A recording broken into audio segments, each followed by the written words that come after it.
Sebenarnya kayak begitu baca skenario-nya itu karakter yang aku ciptakan di kepala sih, kayak di kepalaku seperti ini progresnya Renata gitu. Tapi Mbak Upi approve ketika syuting ya memang sengaja malah diperlihatkan turun beratnya.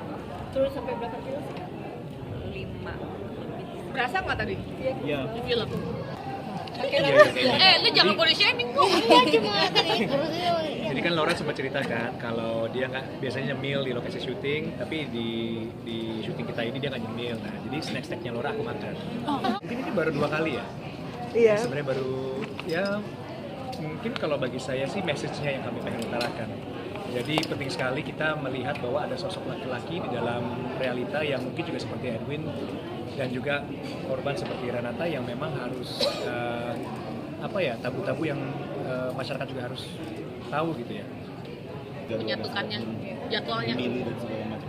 Jadwal lah enggak ya, kalau begitu mereka udah di kita ketemu semuanya, jadwalnya pasti udah sesuaikan dengan schedule syuting kita gitu. Yang pasti sih memang saya memilih mereka karena saya kerasa memang cerita ini dilahirin buat mereka. ada atau tidak? Iya emang itu ada, itu semua di skrip dan aku senang banget kerja sama Mbak Upi karena Mbak Upi benar-benar tahu dia maunya exactly mau kayak apa, jadi directionnya juga jelas dan ya aku berusaha melahirkan asmara bersama Mbak Upi. Itu dia sebenarnya saya agak minta dia untuk merubah tone suaranya dia, cara dia kan biasanya di film-film kan dia gitu kan nenek. Nah di sini saya pengen dia lebih dewasa gitu. Jadi memang dia ngerubah banget, coba ngerubah tone suaranya dia. Gitu. Ya itu tantangan juga sih, berat. Asmara apa? Dua-duanya, Oh, satu-satu mungkin. Gimana perempuan itu susah mengekspresikan diri. Kalau di film ini kita justru kayak ngasih lihat dua perempuan yang berbeda karakternya dan menurut saya ya penting banget juga peran perempuan dan sesama perempuan lain yang saling support each other dan kayak punya kesempatan untuk diskusi untuk kesehatan mental mereka bersama gitu. Itu penting banget sih punya safe space.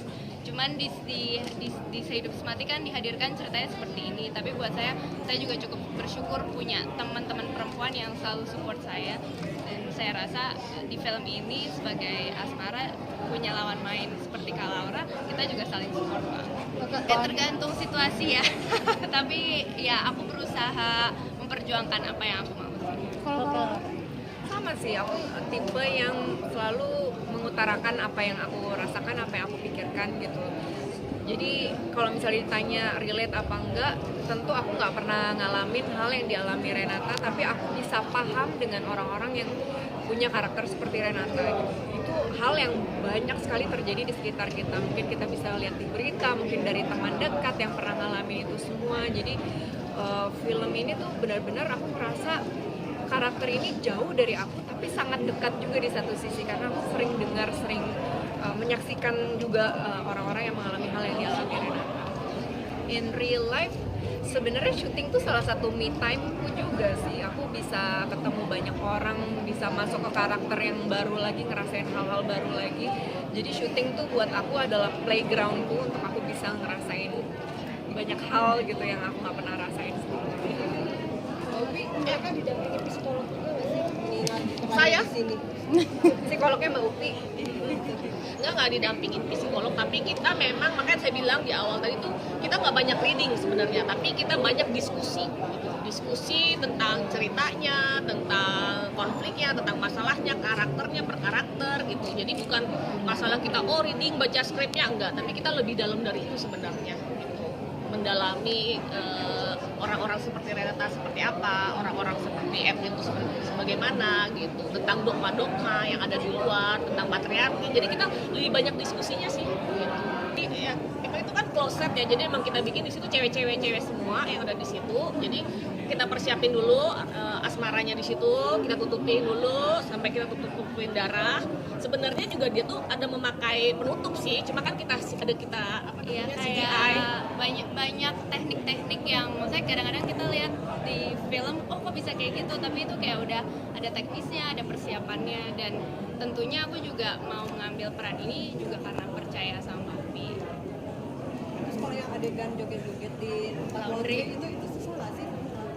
Betul sebetulnya karena dari awal kita juga udah dikirimin lagunya dan udah percaya sama Mbak Upi dan udah tahu skripnya seperti itu dan memang karakter yang harus dihadirkan seperti itu, kita langsung take ya kayak nggak ada latihan, cuman kayak ada beberapa opsi dan juga tektokan atau janjian dengan Bang Yunus sebagai DOP, jadi kayak kita tahu arahnya kemana. Banyak hal-hal yang kita lihat di film, kadang-kadang kita mikir oh ini syutingnya gimana, tapi sebenarnya itu ujung-ujungnya sangat teknis sih, jadi kayak kita benar-benar sangat profesional menjalankan pekerjaan kita gitu.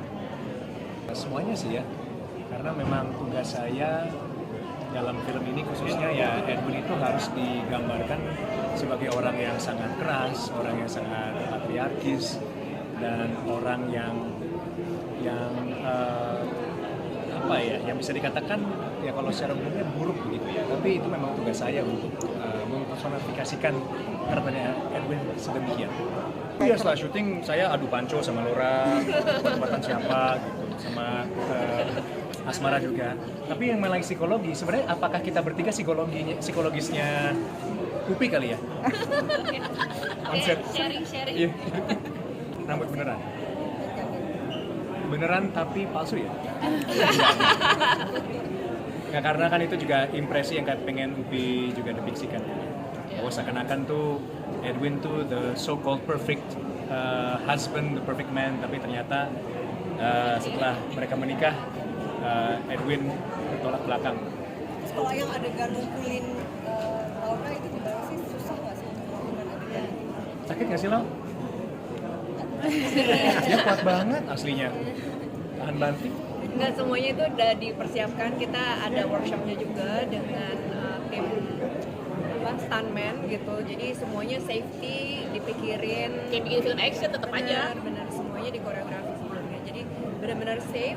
Aku nggak ngerasa kesakitan sama sekali, tinggal aksi reaksinya